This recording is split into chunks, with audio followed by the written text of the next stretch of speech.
Hello everyone and welcome back to the ending, almost the last video of Generation 1. So now we're going to continue to head off what we did from before to get to the boss we need to finish up Generation 1.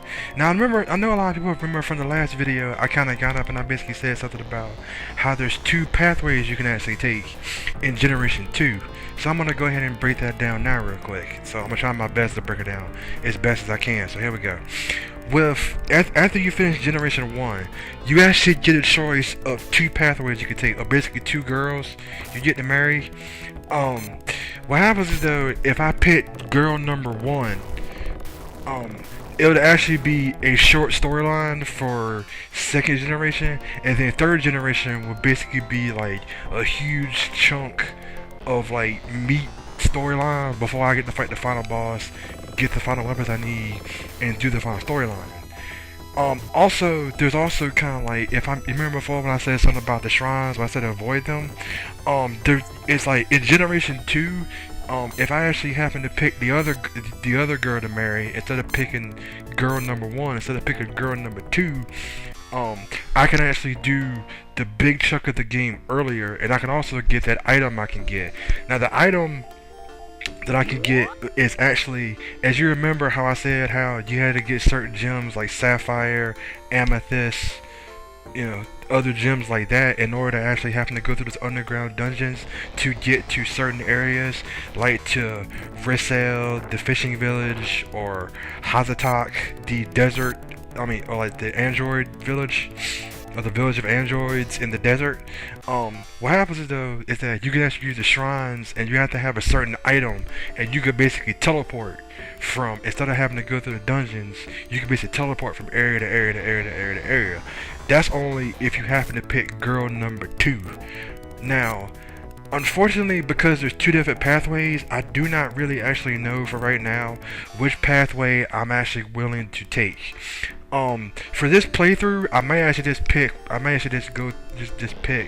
pathway number 1, because for one thing, it's actually really simple, and it's to show people who are actually new to the game or never heard about this game whatsoever, how like what you have to do and everything of this. Also, also if you pick if you pick like character 1, you get to fight new monsters. You don't get to fight monsters, you get to fight robots instead of monsters. And if you pick character 2, you still fight monsters. You just fight stronger versions of monsters. But if you pick character 1, you get to fight robots instead of monsters. But like I said before, I do not actually know which pathway I'm actually willing to go through. But I'm going to give it a whole lot of deep thought, and basically on the next chapter, when we get to start Generation 2, is when I'll make my choice. Like I said before, I'm not 100% sure which way I'm going to go just yet for right now, but I'm going to give it some deep thought, and I'm going to give it my best shot. Now see, usually when I play this game, at first I used to pick character number 1, and then later on I picked character number 2 to marry, for Riz to marry. So for right now, I'm just saying, I still don't know which one I'm gonna go through, but I'll actually give my final decision when we start off Generation 2. Now another thing about it though, once you make your choice, you cannot unmake your choice. So once you basically say, I'm gonna marry this person, that's it. And then once you marry them, then Generation 2 starts. Now, once again, just to reiterate one more time, just in case if I didn't mention this before, the game will not end when I finish this generation. It'll just, it will not end whatsoever. The game will not end until I get to Generation 3.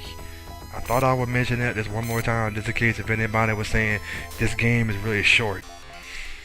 So, hope I explained everything about the generations. If I didn't, I'll probably go into them in more detail when I make my choices, just in case.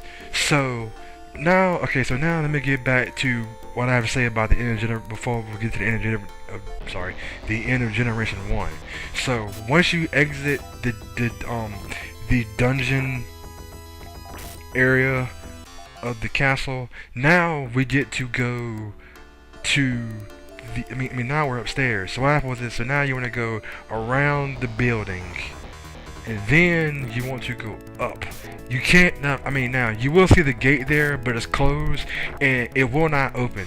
The only way you can actually go back to town is if you need to heal or buy any items. You have to basically go all the way back through the dungeon area again. And since you already came this far, there's no reason to go back unless you really don't have a whole lot of healing items left on you.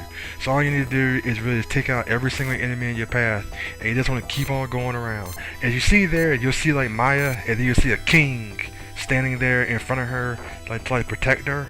That's actually the boss that we're gonna have to fight off in order to actually finish chapter 1 or generation 1.